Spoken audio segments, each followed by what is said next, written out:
যে এখানে দেখতে পাচ্ছেন এই গাছটা আর এই গাছটা একটা টবে আসিল। এটাকে আমি এখানে একটা লাগিয়েছি, এখানে একটা লাগিয়েছি। তারপরে এই যে অ্যালোভেরা গাছগুলোর চারা আমি এখানে করছিলাম, এই গাছটা একটু বাকিয়ে গেছে। আর দেখতে পাচ্ছেন এইগুলোর গোড়া থেকে আরও ছোট ছোট ছোট ছোট, এই যে এখানে আছে, ওখানে আছে, এইদিকে আরও এরকম পুঁতি এই হচ্ছে।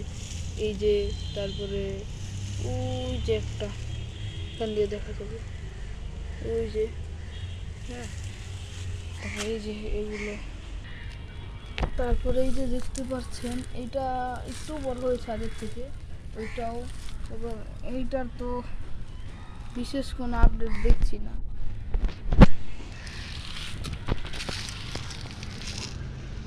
যে আকারটা একটু কেটে দিয়েছি যাতে এখান থেকে নতুন করে কুশি বের হয়।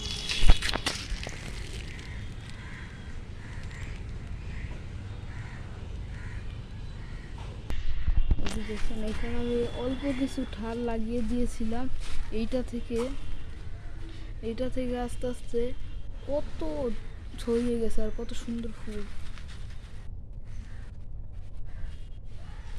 তারপরে যে এখানেও তবে যে এখানে লাগিয়েছি কিছু গাছ, এগুলো বড় হচ্ছে আস্তে আস্তে।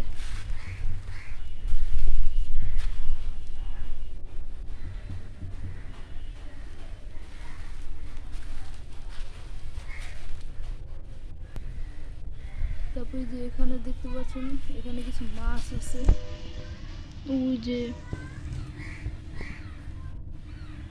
তারপরে যে এইটার নিচে কিছু মাছ,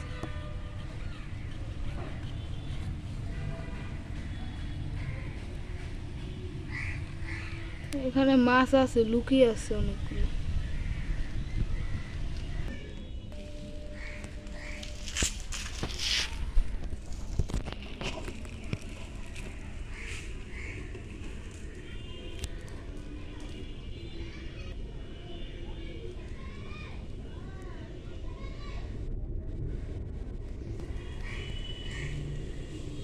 দেখছেন এখানে।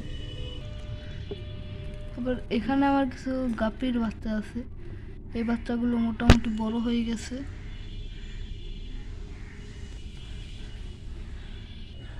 এই যে এখানে ছোট বাচ্চাগুলো আছে। আর আমি কিছু টাকের পোনা নিয়েছিলাম, ওগুলা মারা গেছে, ওগুলো এখানে বাঁচে নাই। আপনাদেরকে তুলা গাছের আপডেট অনেক দিন ধরে দেওয়া হয় না।